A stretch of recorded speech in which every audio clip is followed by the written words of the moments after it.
muy grande, que todavía no ha sido factorizado. Es decir, ha visto la tabla y ha visto que todavía el número compuesto P no es factorizable. No es factorizable. Y ha escogido un primo P de una longitud más o menos de 1025 dígitos, por ejemplo.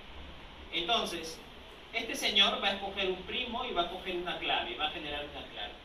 ¿Qué pasaría si este señor utiliza la clave para cifrar y además utiliza la misma clave para cifrar la función resumen o la función hash?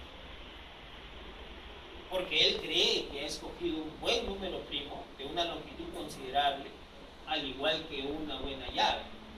Entonces, en ese momento, comete un error, comete un grave error, porque es posible descifrar un mensaje con estas características. ¿Por qué? Porque ustedes saben que un texto T, es una suma de columnas C con I que va de 1 hasta N. ¿Sí? Un texto es una suma de columnas. Además, la longitud de cada columna es menor que el infinito.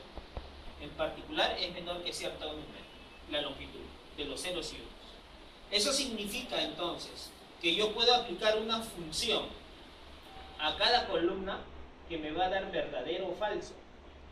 Esa función se llama función para analizar lo siguiente. Miren, su nomenclatura es esta, CDM. Función que verifica la corrección de modificaciones del texto o del bloque.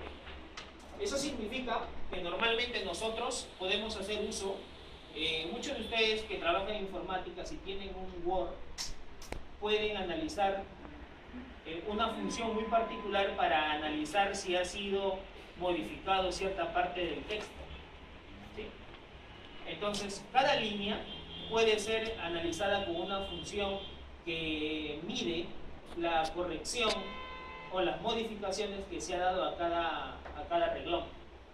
Entonces, esta función es una función hash de resumen, y esa función evidentemente no debe ser la misma para todos, pero como tú estás utilizando la misma clave para él y la misma forma de encriptar todo el texto, estás diciendo que es única para todos. Entonces ahí está tu vulnerabilidad. ¿Okay? Entonces lo que vas a hacer es un ataque de cumpleaños.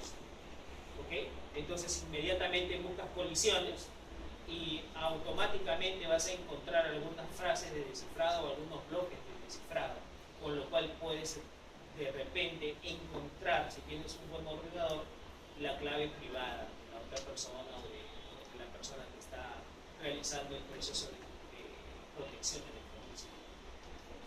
Otro método consiste, por ejemplo, en enviar dos mensajes, M1 y M2. Ponte que aquí está la persona A y aquí está la persona B y aquí está C. A envía el texto M. ¿Sí? Entonces esta persona va a enviar a B dos textos, M1 y M2. Como B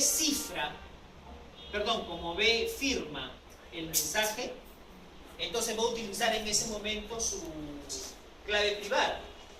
Y en ese momento nos va a enviar M1 a la D y M2 a la D, donde D es su clave privada. Como M1 por M2 es M, y M se puede ver como bloques de ceros y unos, entonces me doy cuenta que si yo conozco estos dos, simplemente utilizo la multiplicación y puedo encontrar el mensaje M. Y puedo capturar el código, perdón, la clave privada. Entonces esta es otra forma de atacar. ¿Sí? Ataque de módulo común. ¿Qué sucede aquí?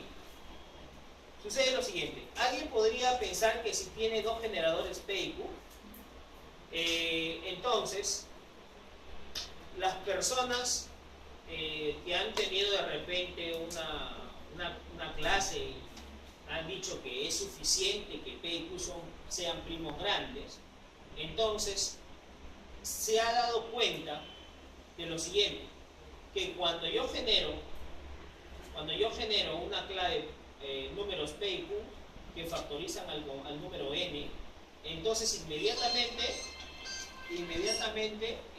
el texto claro tiene que ser cifrado con dos diferentes claves, E1 y E2.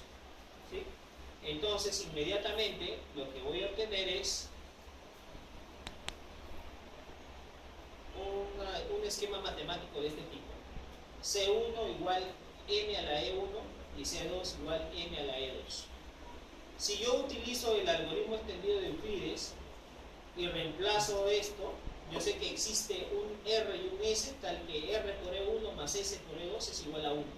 Si yo hago la multiplicación y reemplazo este valor, mire, estoy descifrando el texto. Pero esto es teórico, esto es enteramente matemático. En la realidad, esto no ocurre. Esto no ocurre. ¿Okay? Esto no suele ocurrir en realidad. Estos son argumentos matemáticos válidos. ¿Okay? Son argumentos dentro de la teoría que pueden causar anomalías.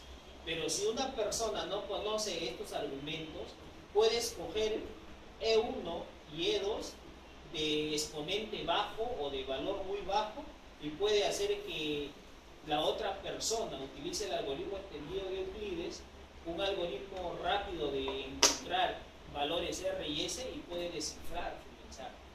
Puede ocurrir, está latente, forma parte de la teoría.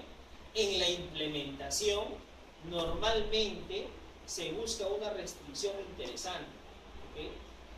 Ahora, algunas máquinas, como no son muy potentes, suelen escoger una clave E igual a 3, si es que usted ha escogido un número primo muy grande. Cuando escoge un número primo muy grande y su máquina no es tan potente, la máquina opta por ir desechando valores para que ésta pueda ir encriptando y va a quedar en el valor E igual a 3. Eso va a suceder, entonces esto tiene por consecuencia que m elevado a la e, o sea, el texto cifrado elevado a la e, va a ser menor que n, que el número que tú estás tratando de generar los primos p y q.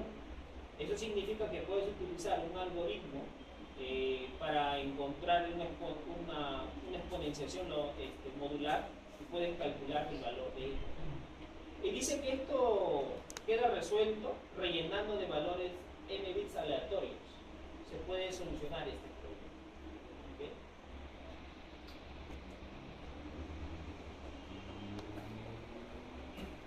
Aplicaciones del RSA tenemos en SSH. Tenemos aquí algunas aplicaciones comerciales, protocolo de red. Tenemos el SSL, que es un protocolo de intercambio de datos en Internet, y tenemos el PGP, que ha sido utilizado solamente hasta el año 2002 y que luego ha sido cambiado por el algoritmo del Gamal. La próxima clase vamos a ver el algoritmo del Gamal. Entonces, el alumno debe tener cuidado, bastante cuidado, al momento de escoger estas situaciones. Al momento de escoger las potencias y al momento de escoger los valores P y Q y las claves E1 y E2. ¿Okay? Ahí debe tener bastante cuidado. Recordemos el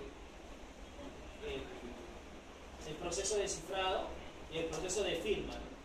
En el proceso de firma que se dio en la clase pasada, se ve cómo el algoritmo de RSA sirve para firmar, y esto forma parte de una vulnerabilidad. No se olvide que aquí está la clave EB y la clave DA, ambas privadas.